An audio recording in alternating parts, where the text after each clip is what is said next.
Five Children and It, Chapter 2, Golden Guineas. Anthea woke in the morning from a very real sort of dream in which she was walking in the zoological gardens on a pouring wet day without any umbrella.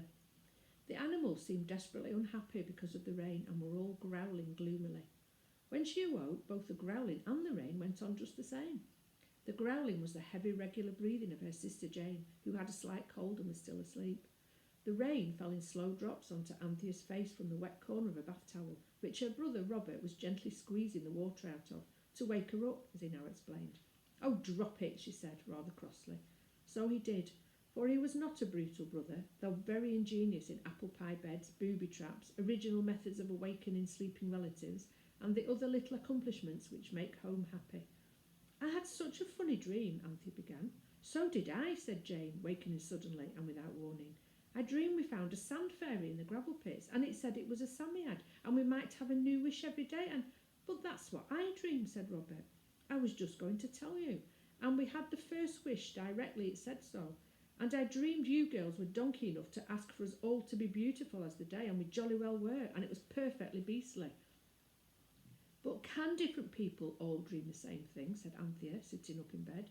"Because I dreamed all that, as well as about the zoo and the rain, and Baby didn't know us in my dream, and the servants shut us out of the house because the radiantness of our beauty was such a complete disguise, and—" The voice of the eldest brother sounded from across the landing. "Come on, Robert," it said. "You'll be late for breakfast again, unless you mean to shirk your bath like you did on Tuesday." "I say, come here a sec," replied Robert. "I didn't shirk it. I had it after breakfast in Father's dressing room because ours was emptied anyway." Cyril appeared in the doorway, partially clothed. "Look here," said Anthea. "We've all had such an odd dream. We've all dreamed we found a sand fairy." Her voice died away before Cyril's contemptuous glance. "Dream," he said. "You little sillies, it's true. I tell you, it all happened. That's why I'm so keen on being down early. We'll go up there directly after breakfast and have another wish. Only we'll make up our minds solid before we go, what it is we do want, and no one must ask for anything unless the others agree first. No more peerless beauties for this child, thank you, not if I know it." The other three dressed with their mouths open. If all that dream about the sand fairy was real, this real dressing seemed very like a dream, the girls thought. Jane felt that Cyril was right, but Anthea was not sure, till after they had seen Martha and heard her full and plain reminders about their naughty conduct the day before. Then Anthea was sure. "Because," said she, "servants never dream anything but the things in the dream book, like snakes and oysters, and going to weddings, that means a funeral, and snakes are a false female friend, and oysters a baby." "Talking of babies," said Cyril, "where's the lamb?" "Martha's going to take him to Rochester to see her cousins. Mother said she might. She's dressing him now," said Jane, "in his very best coat and hat. Bread and butter, please." "She seems to like taking him too," said Robert in a tone of wonder. "Servants do like taking babies to see their relations," Cyril said. "I've noticed it before, especially in their best things. I expect they pretend they're their own babies, and then that they're not servants at all, but married to noble dukes of high degree, and they say the babies are the little dukes and duchesses," Jane suggested dreamily, taking more marmalade. "I expect that's what Martha will say to her cousin. She'll enjoy herself most frightfully." "She won't enjoy herself most frightfully carrying our infant duke to Rochester," said Robert. "Not if she's anything like me, she won't." "Fancy walking to Rochester with a lamb on your back. Oh, crikey," said Cyril in full agreement. "She's going by carrier," said Jane. "Let's see them off, then we shall have done a polite and kindly act, and we shall be quite sure we've got rid of them for the day." So they did. Martha wore her Sunday dress of 2 shades of purple, so tight in the chest that it made her stoop, and her blue hat with the pink cornflowers and white ribbon. She had a yellow lace collar and a green bow, and the lamb had indeed his very best cream-coloured silk coat and hat. It was a smart party that the carrier's cart picked up at the crossroads. When its white tilt and red wheels had slowly vanished in a swirl of chalk dust, "And now for the Psammead," said Cyril, and off they went. As they went, they decided on the wish they would ask for. Although they were all in a great hurry, they did not try to climb down the side of the gravel pit, but went round by the safe lower road, as if they had been carts. They had made a ring of stones round the place where the sand fairy had disappeared, so they easily found the spot. The sun was burning and bright, and the sky was deep blue without a cloud. The sand was very hot to touch. Oh, suppose it was only a dream after all, Robert said, as the boys uncovered their spades from the sand heap where they had buried them and began to dig. Suppose you were a sensible chap, said Cyril. One's quite as likely as the other. Suppose you keep a civil tongue in your head, Robert snapped. Suppose we girls take a turn, said Jane, laughing. You boys seem to be getting very warm. Suppose you don't come shoving your silly oar in, said Robert, who was now warm indeed. We won't, said Anthea quickly. Robert dear, don't be so grumpy. We won't say a word. You shall be the one to speak to the fairy and tell him what we've decided to wish for. You'll say it much better than we shall. Suppose you drop being a silly little humbug, said Robert, but not crossly. Look out, dig with your hands now. So they did, and presently uncovered the spider-shaped brown hairy body, long arms and legs, bat's ears and snail's eyes of the sand fairy himself. Everyone drew a deep breath of satisfaction, for now, of course, it couldn't have been a dream. The Psammead sat up and shook the sand out of its fur. How's your left whisker this morning, said Anthea politely. Nothing to boast of, said it. It had rather a restless night, but thank you for asking. I say, said Robert, do you feel up to giving wishes today? Because we very much want an extra besides the regular one. The extra's a very little one, he added reassuringly. Humph, said the Sand Fairy. If you read this story aloud, please pronounce humph exactly as it is spelt, for that is how it is said. Humph! Do you know, until I heard you being disagreeable to each other, just over my head, and so loud too, I really quite thought I had dreamed you all. I do have very odd dreams sometimes. Do you? Jane hurried to say, so as to get away from the subject of disagreeableness. I wish, she added politely, you'd tell us about your dreams. They must be awfully interesting. Is that the day's wish? Said the Sand Fairy, yawning. Cyril muttered something like, just like a girl, and the rest stood silent. If they said yes, then goodbye to the other wishes they had decided to ask for. If they said no, it would be very rude, and they had all been taught manners and had learned a little too, which is not at all the same thing. A sigh of relief broke from all lips when the Sand Fairy said, if I do, I shan't have strength to give you a second wish, not even good tempers or common sense or manners or little things like that. We don't want you to put yourself out at all about these things. We can manage them quite well ourselves, said Cyril eagerly, while the others looked guiltily at each other and wished the fairy would not keep all about good tempers, but give them one good rowing if it wanted to and then have done with it.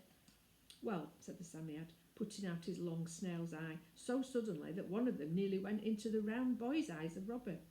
Let's have the little wish first. We don't want the servants to notice the gifts you give us.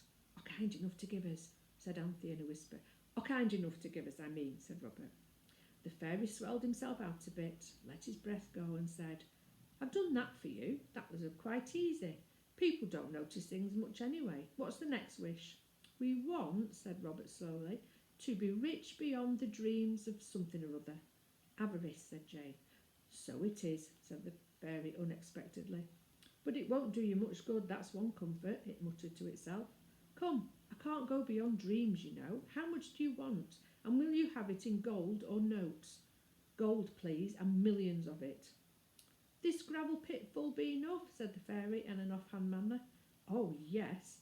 Then get out before I begin, or you'll be buried alive in it. It made its skinny arms so long and waved them so frighteningly that the children ran as hard as they could towards the road by which carts used to come the gravel pits.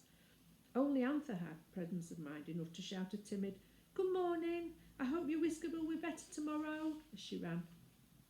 On the road they turned and looked back, and they had to shut their eyes and open them very slowly, a little bit at a time, because the sight was too dazzling for their eyes to be able to bear it. It was something like trying to look at the sun at high noon on Midsummer Day, for the whole of the sandpit was full, right up to the very top, with new shining gold pieces, and all the little sand martins' little front doors were covered out of sight. Where the road for the carts wound into the gravel pit, the gold lay in heaps, like stones lie by the roadside, and a great bank of shining gold shelved down from where it lay flat and smooth between the tall sides of the gravel pit.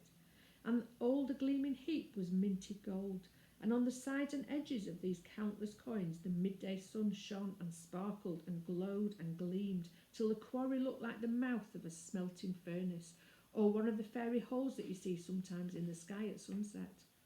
The children stood with their mouths open, and no one said a word. At last Robert stopped and picked up one of the loose coins from the edge of the heap by the cart road and looked at it. He looked on both sides. Then he said in a low voice, quite different to his own, "It's not sovereigns." "It's gold anyway," said Cyril, and now they all began to talk at once. They all picked up the golden treasure by handfuls and let it run through their fingers like water, and the chink it made as it fell was wonderful music. At first they quite forgot to think of spending the money. It was so nice to play with. Jane sat down between two heaps of gold, and Robert began to bury her, as you bury your father in sand when you are at the seaside, and he has gone to sleep on the beach with his newspaper over his face. But Jane was not half buried before she cried out, "Oh, stop, it's too heavy, it hurts." Robert said, "Bosh," and went on. "Let me out, I tell you," cried Jane, and was taken out, very white and trembling a little. "You've no idea what it's like," said she. "It's like stones on you, or chains." "Look here," Cyril said, "if this is to do us any good, it's no good our staying gasping at it like this. Let's fill our pockets and go and buy things. Don't you forget, it won't last after sunset. I wish we'd asked the Psammead why things don't turn to stone. Perhaps this will. I'll tell you what, there's a pony and cart in the village." "Do you want to buy that?" asked Jane. "No, silly, we'll hire it, and then we'll go to Rochester and buy heaps and heaps of things. Look here, let's take as much as we can carry. But it's not sovereigns. They've got a man's head on one side and a thing like the ace of spades on the other. Fill your pockets with it, I tell you, and come along. You can jaw as we go if you must jaw." Cyril sat down and began to fill his pockets. "You made fun of me for getting father to have 9 pockets in my Norfolks," he said, "but now you see." They did, for when Cyril had filled his 9 pockets and his handkerchief and the space between himself and his shirt front with the gold coins, he had to stand up. But he staggered and had to sit down again in a hurry. "Throw out some of the cargo," said Robert. "You'll sink the ship, old chap. That comes of 9 pockets," and Cyril had to. Then they set off to walk to the village. It was more than a mile, and the road was very dusty indeed, and the sun seemed to get hotter and hotter, and the gold in their pockets got heavier and heavier. It was Jane who said, "I don't see how we're to spend it all. There must be thousands of pounds among the lot of us. I'm going to leave some of mine behind this stump in the hedge, and directly we get to the village we'll buy some biscuits. I know it's long past dinner time." She took out a handful or 2 of gold and hid it in the hollows of an old hornbeam. "How round and yellow they are," she said. "Don't you wish they were gingerbread nuts and we were going to eat them?" "Well, they're not, and we're not," said Cyril. "Come on." But they came on heavily and wearily. Before they reached the village, more than one stump in the hedge concealed its little hoard of gold treasure. Yet they reached the village with about 1,200 guineas in their pockets. But in spite of this inside wealth, they looked quite ordinary outside, and no one would have thought they could have more than half a crown each at the outside. The haze of heat, the blue of the wood smoke, made a sort of dim, misty cloud over the red roofs of the village. The 4 sat down heavily on the first bench they came to. It happened to be outside the Blue Boar Inn. It was decided that Cyril would go into the Blue Boar and ask for ginger beer, because, as Anthea said, it is not wrong for men to go into public houses, only for children, and Cyril is nearer to being a man than us because he's the eldest. So he went. The others sat in the sun and waited. "Oh, hats, how hot it is," said Robert. "Dogs put their tongues out when they're hot. I wonder if it would cool us all to put out ours." "We might try," Jane said, and they all put out their tongues out as far as ever they could go, so that it quite stretched their throats, but it only seemed to make them thirstier than ever, besides annoying everyone who went by, so they took their tongues in again, just as Cyril came back with the ginger beer. "I had to pay for it out of my own 2 and 7pence, though I was going to buy rabbits with that," he said. "They wouldn't change the gold, and when I pulled out a handful, the man just laughed and said it was card counters. And I got some sponge cakes too, out of a glass jar on the counter, and some biscuits with caraways in. The sponge cakes were both soft and dry, and the biscuits were dry too, and yet soft, which biscuits ought not to be, but the ginger beer made up for everything. It's my turn now to try and buy something with the money, Anthea said. I'm next eldest. Where's the pony cart kept? It was at the Chequers, and Anthea went in the back way to the yard, because they all knew that little girls ought not to go into the bars of public houses. She came out, as she herself said, pleased but not proud. He'll be ready in a brace of snakes, he said, she remarked, and he's to have 1 sovereign, or whatever it is, to drive us into Rochester and back. Besides waiting there till we've got everything we want. I think I manage very well. You think yourself jolly clever, I dare say, said Cyril moodily. How did it go? I wasn't jolly clever enough to go taking handfuls of money out of my pocket to make it seem cheap anyway, she retorted. I just found a young man doing something to a horse's leg with a sponge and a pail, and I held out 1 sovereign and I said, do you know what this is? He said, no. And he'd call his father, and the old man came and he said it was a spade guinea, and he said it was my own to do as I liked with, and I said yes. And I asked about the pony cart, and I said he could have the guinea if he'd drive us into Rochester, and his name is S. Krypton, and he said, righto. It was a new sensation to be driven in a smart pony trap along pretty country roads. It was very pleasant too, which is not always the case with new sensations. Quite apart from the beautiful plans of spending the money, which each child made as they went along, silently of course, and quite to itself, for they felt it would never have done to let the old innkeeper hear them talk in the most affluent sort of way what they were thinking. The old man put them down by the bridge at their request. If you were going to buy a carriage and horses, where would you go? Said Cyril, as if he were only asking for the sake of something to say. Billy Peasmarsh at the Saracen's Head, said the old man promptly, though all forbid I should recommend any man where it's a question of horses, no more than I'd take anybody else's recommended if I was a buying one. But if your pa's thinking of a turnout of any sort, there ain't a straighter man in Rochester, nor a civiller spoken than Billy, though I says it. Thank you, said Cyril, the Saracen's Head. And now the children began to see one of the laws of nature turn upside down and stand on its head like an acrobat. Any grown-up person would tell you that money is hard to get and easy to spend. But the fairy money had been easy to get, and spending it was not only hard, it was almost impossible. The tradespeople of Rochester seemed to shrink to a tradesperson from the glittering fairy gold. Fairy money, they called it, for the most part. To begin with, Anthea, who had had the misfortune to sit on her hat earlier in the day, wished to buy another. She chose a very beautiful one, trimmed with pink roses and the blue breasts of peacocks. It was marked in the window, Paris model, 3 guineas. I'm glad, she said, because if it says guineas, it means guineas and not sovereigns, which we haven't got. But when she took 3 of the spade guineas in her hand, which was by this time rather dirty, owing to her not having put on gloves before going to the gravel pit, the black silk young lady in the shop looked very hard at her and went and whispered something to an older and uglier lady, also in black silk, and then they gave her back the money and said it was not current coin. It's good money, said Anthea, and it's my own. I dare say, said the lady, but it's not the kind of money that's fashionable now, and we don't care about taking it. I believe they think we've stolen it, said Anthea, rejoining the others in the street. If we had gloves, they wouldn't think we were so dishonest. It's my hands being so dirty fills their minds with doubts. So they chose a humble shop, and the girls bought cotton gloves, the kind at 6pence 3 farthings.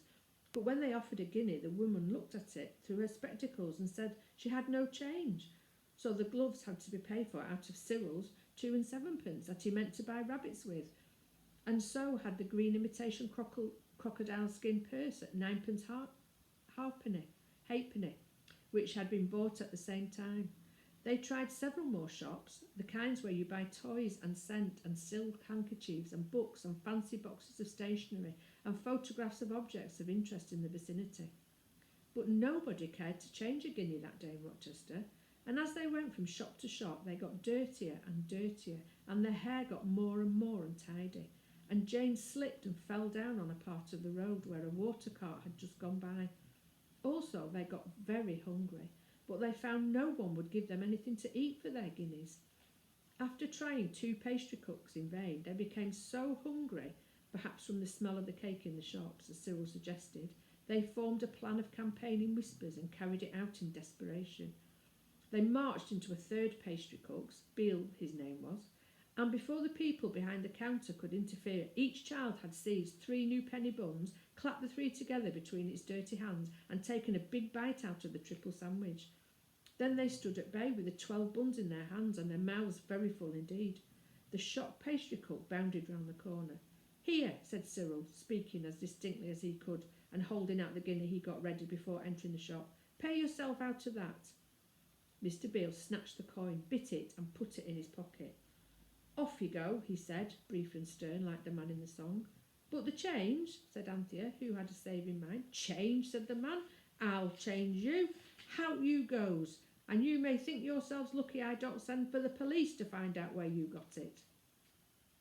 In the castle gardens the millionaires finished the buns, and though the currenty softness of these were delicious, and acted like a charm in raising the spirits of the party, yet even the stoutest heart quailed at the thought of venturing to sound Mr. Billy Peasmarsh at the Saracen's Head on the subject of a horse and carriage. The boys would have given up the idea, but Jane was always a hopeful child, and Anthea generally an obstinate one, and their earnestness prevailed. The whole party, by this time indescribably dirty, therefore betook itself to the Saracen's Head. The yard method of attack having been successful at the Chequers was tried again here. Mr. Peasmarsh was in the yard, and Robert opened the business in these terms: "They tell me you have a lot of horses and carriage to sell." It had been agreed that Robert should be spokesman, because in books it is always the gentleman who buys horses and not ladies, and Cyril had his go in the Blue Boar. "They tell you true, young man," said Mr. Peasmarsh. He was a long, lean man with very blue eyes and a tight mouth and narrow lips. "We should like to buy some, please," said Robert politely. "I dare say you would." "Will you show us a few, please, to choose from?" "Who are you a kidding of?" inquired Mr. Billy Peasmarsh. "Was you sent here of a message?" "I tell you," said Robert, "we want to buy some horses and carriages, and a man told us you were straight and civil spoken, but I shouldn't wonder if he was mistaken." "Upon my sacred," said Mr. Peasmarsh, "shall I trot the whole stable out for your honour's worship to see, or shall I send round to the bishop's to see if he's a nag or two to dispose of?" "Please do," said Robert, "if it's not too much trouble. It would be very kind of you." Mr. Peasmarsh put his hands in his pockets and laughed, and they did not like the way he did it. Then he shouted, "Willem!" A stooping ostler appeared in the stable door. "Here, Willem, come and look at this here young duke. Wants to buy the whole stud, lock, stock and barrel, and ain't got twopence in his pockets to bless himself with. I'll go bail." Willem's eyes followed his master's pointing thumb with contemptuous interest. "Do he, for sure?" he said. But Robert spoke, though both the girls were now pulling at his jacket and begging him to come along. He spoke, and he was very angry. He said, "I'm not a young duke, and I never pretended to be. And as for twopence, what do you call this?" And before the others could stop him, he had pulled out 2 fat handfuls of shining guineas and held them out for Mr. Peasmarsh to look at. He did look. He snatched one up in his finger and thumb. He bit it, and Jane expected him to say, "The best horse in my stables is at your service," but the others knew better. Still, it was a blow, even to the most desponding, when he said shortly, "Willem, shut the yard doors." And Willem grinned and went to shut them. "Good afternoon," said Robert hastily. "We shan't buy any of your horses now, whatever you say, and I hope it'll be a lesson to you." He had seen a little side gate open and was moving towards it as he spoke, but Billy Peasmarsh put himself in the way. "Not so fast, you young offscouring," he said. "Willem, fetch the police." Willem went. The children stood huddled together like frightened sheep, and Mr. Peasmarsh spoke to them till the police arrived. He said many things. Among other things, he said, "Nice lot you are, aren't you, coming tempting honest men with your guineas?" "They are our guineas," said Cyril boldly. "Oh, of course we don't know all about that. No more we don't. Oh, no, course not. And dragging little girls into it too. Here, I'll let the girls go if you come along to the police quiet." "We won't be let go," said Jane heroically. "Not without the boys. It's our money just as much as theirs, you wicked old man." "Where'd you get it then?" said the man, softening slightly, which was not at all what the boys expected when Jane began to call names. Jane cast a silent glance of agony at the others. "Lost your tongue, eh? Got it fast enough when it's for calling names with. Come on, speak up. Where'd you get it?" Out of the gravel pit, said truthful Jane. Next article, said the man. I tell you we did, Jane said. There's a fairy there, all over brown fur, with ears like a bat's and eyes like a snail's, and it gives you a wish a day, and they all come true. Touched in the head, eh? Said the man in a low voice. All the more shame to you boys, dragging the poor afflicted child into your sinful burglaries. She's not mad, it's true, said Anthea.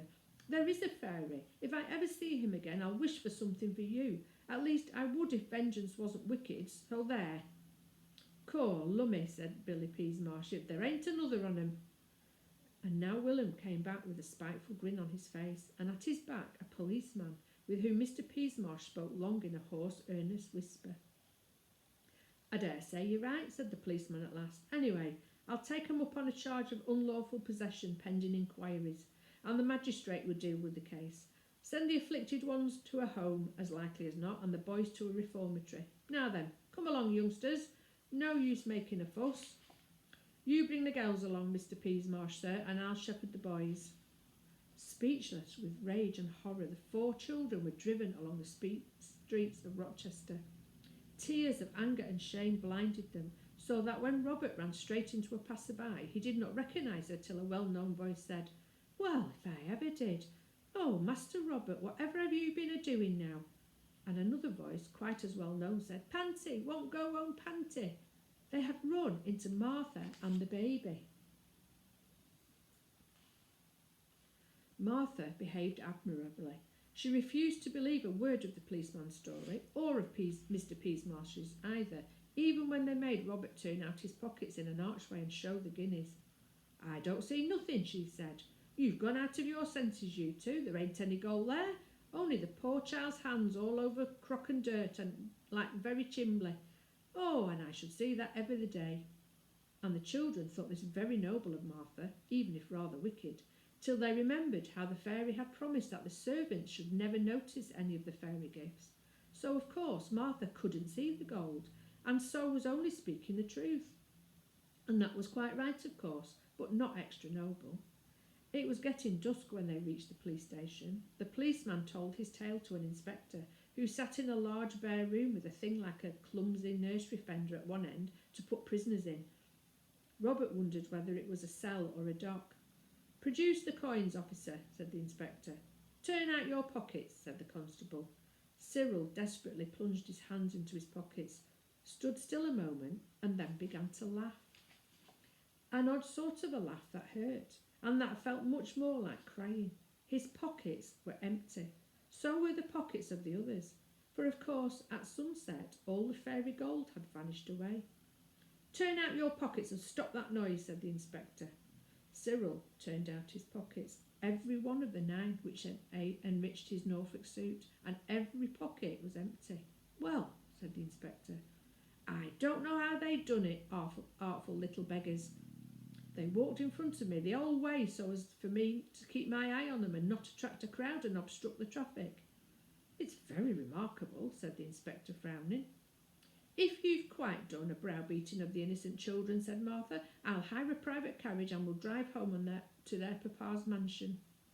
You'll hear about this again, young man. I told you they hadn't any gold when you were pretending to see it in their poor helpless hands. It's early in the day for a constable on duty not to be able to trust his own eyes. As to the other one, the less said, the better. He keeps a Saracen's head and he knows best when his liquor's like. Take them away for goodness sake, said the inspector crossly. But as they left the police station, he said, Now then, to the policeman and Mr. Peasmarsh, and he said it 20 times as crossly as he had spoken to Martha. Martha was as good as her word. She took them home in a very grand carriage, because the carrier's cart was gone, and though she had stood by them so nobly with the police, she was so angry with them as soon as they were alone for traipsing into Rochester by themselves, that none of them dared to mention the old man with the pony cart from the village, who was waiting for them in Rochester. And so, after one day of boundless wealth, the children found themselves sent to bed in deep disgrace, and only enriched by 2 pairs of cotton gloves, dirty inside because of the state of the hands they had been put on to cover, an imitation crocodile purse, and 12 penny buns, long since digested. The thing that troubled them most was the fact that the old gentleman's guinea might have disappeared at sunset with all the rest, so they went down to the village next day to apologise for not meeting him in Manchester and to see. They found him very friendly. The guinea had not disappeared, and he had bored a hole in it and hung it on his watch chain. As for the guinea the baker took, the children felt they could not care whether it had vanished or not, which was not perhaps very honest, but on the other hand was not wholly unnatural. But afterwards this preyed on Anthea's mind, and at last she secretly sent 12 stamps by post to Mr. Beale Baker, Rochester.